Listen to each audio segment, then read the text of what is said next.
Old minds are like old horses, you must exercise them if you wish to keep them in working order. Because power corrupts, society's demands for moral authority and character increase as the importance of the position increases. Power always thinks that it is doing God service when it is violating all His laws.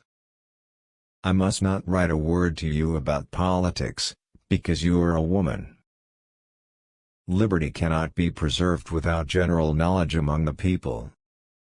Abuse of words has been the great instrument of sophistry and chicanery, of party, faction, and division of society. Power always thinks it has a great soul and vast views beyond the comprehension of the weak.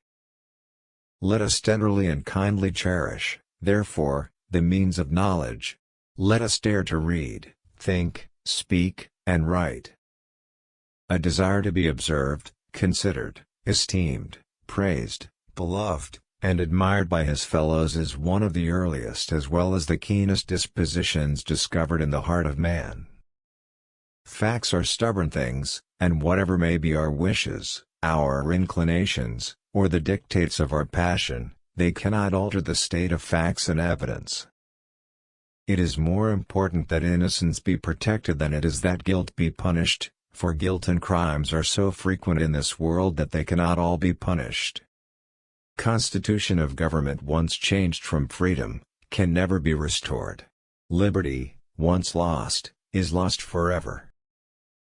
The longer I live, the more I read, the more patiently I think, and the more anxiously I inquire, the less I seem to know. Do justly, love mercy, walk humbly. This is enough. Posterity. You will never know how much it costs the present generation to preserve your freedom. I hope you will make a good use of it. Let the human mind loose. It must be loose. It will be loose. Superstition and dogmatism cannot confine it. I must judge for myself, but how can I judge, how can any man judge, unless his mind has been opened and enlarged by reading? Be not intimidated, nor suffer yourselves to be wheedled out of your liberties by any pretense of politeness, delicacy, or decency. These, as they are often used, are but three different names for hypocrisy, chicanery and cowardice. Without the pen of Paine, the sword of Washington would have been wielded in vain. 19/20 of mankind is opaque and unenlightened. Intimacy with most people will make you acquainted with vices and errors and follies enough to make you despise them. There are only two creatures of value on the face of the earth, those with the commitment, and those who require the commitment of others.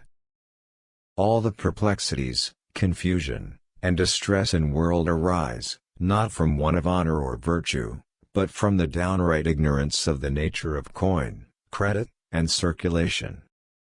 Property monopolized or in the possession of a few is a curse to mankind. Admire and adore the author of the telescopic universe, love and esteem the work, do all in your power to lessen ill, and increase good, but never assume to comprehend.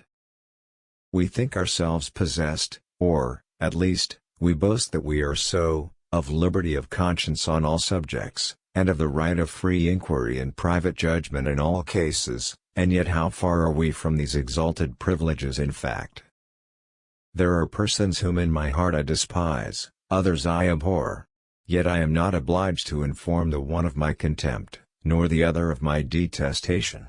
This kind of dissimulation is a necessary branch of wisdom, and so far from being immoral.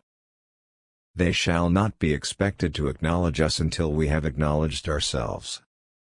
I want to see my wife and children every day, I want to see my grass and blossoms and corn.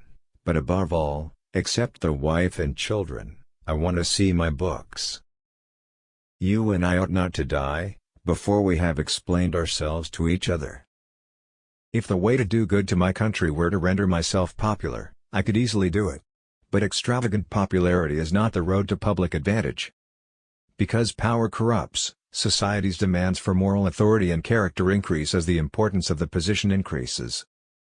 Among all the disappointments and perplexities which have fallen my share in life, Nothing has contributed so much to support my mind as the choice blessing of a wife.